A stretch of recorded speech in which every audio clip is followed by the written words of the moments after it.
नमः शिवाय. परमपूज्य गुरुदेवता श्री कलावती माता लिखित बोधामृत पुस्तक वाचन. मागील भाग पुढे चालू. विषय 6. गुरु शिष्य संवाद. प्रश्न 32. मनाला शांती नाही, त्यासाठी काय करावे लागेल? उत्तर. आपल्याला काहीतरी हवे आहे ही आसक्ती आणि ते मिळत नाही याचे दुःख, या दोहोंमध्ये मन जे अडकले गेले आहे त्यापासून त्याची सोडवणूक केली पाहिजे. शांती ही आसक्तीत नसून अनासक्तीत आहे.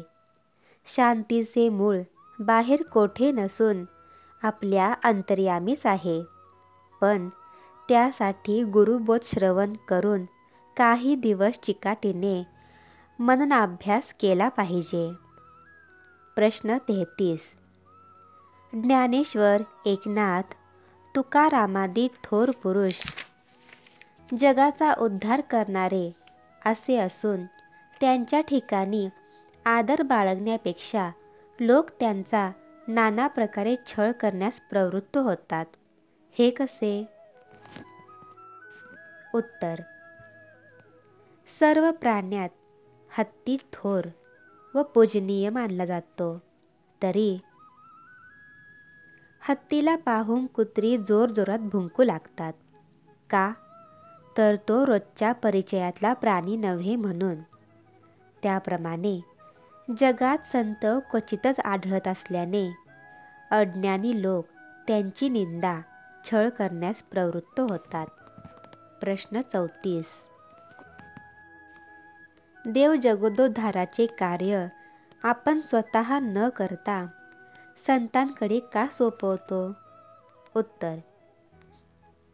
एखाद्या डॉक्टरने एखाद्या रोग्याला पाहून तुला अमुक रोग झाला आहे, त्यावर रामबाण औषध म्हणून रामबाण औषध मी जाणतो, तेव्हा तू माझ्याजवळ औषध घे, म्हणजे खात्रीने बरा होशील, असे म्हणण्याने त्या रोग्यावर जास्त परिणाम होईल की त्या डॉक्टरजवळ औषध घेऊन बरे वाटल्याचा अनुभव ज्याला आला आहे त्या इस्माने त्या रोग्याला गाठून, काय बाबा, तुला बरे वाटत नाही? तुझ्यासारखाच मी आजारी होतो, पण आमक्या गल्लीत आमके जे डॉक्टर आहेत त्यांच्या औषधाने मी बरा झालो. त्यांचा हातगुण फारच चांगला आहे. मी छाती ठोकपणे सांगतो की तू खचित बरा होशील. एकदा औषध घेऊन पहा, असे त्या इस्माच्या सांगण्याने परिणाम होईल. सध्या आम्हाला भवरोग जडला आहे, म्हणजे अनेक प्रकारे दुःख भोगावे लागत आहे.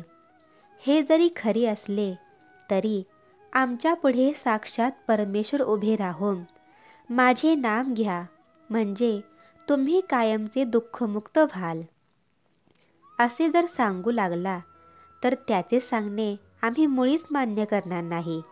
याकरिता नामप्रतापे करून कायमचे दुःखमुक्त झाल्याचा ज्यांनी अनुभव घेतला आहे असे जे संत, त्यांनीच जगदोद्धाराचे कार्य करावे अशी देवाने योजना आखली असावी.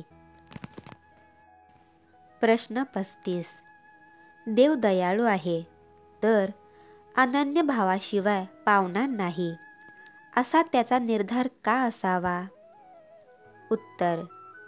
ज्याप्रमाणे लहान मुलांना वळणावर आणण्यासाठी आपण घालून दिलेले नियम मुलांनी काटेकोरपणे पाळावेत म्हणून आई बाप अगदी कटाक्षाने जपत असतात, त्याप्रमाणे जगाचा मायबाप परमेश्वर असल्याने आपल्या लेकरांनी, म्हणजे आम्ही भलत्याच मार्गाने जाऊन दुःख भोगू नये या उद्देशाने अनन्य भावाशिवाय कोणाला पावणार नाही असा त्याने स्वतःवर दंडक घालून घेतला आहे.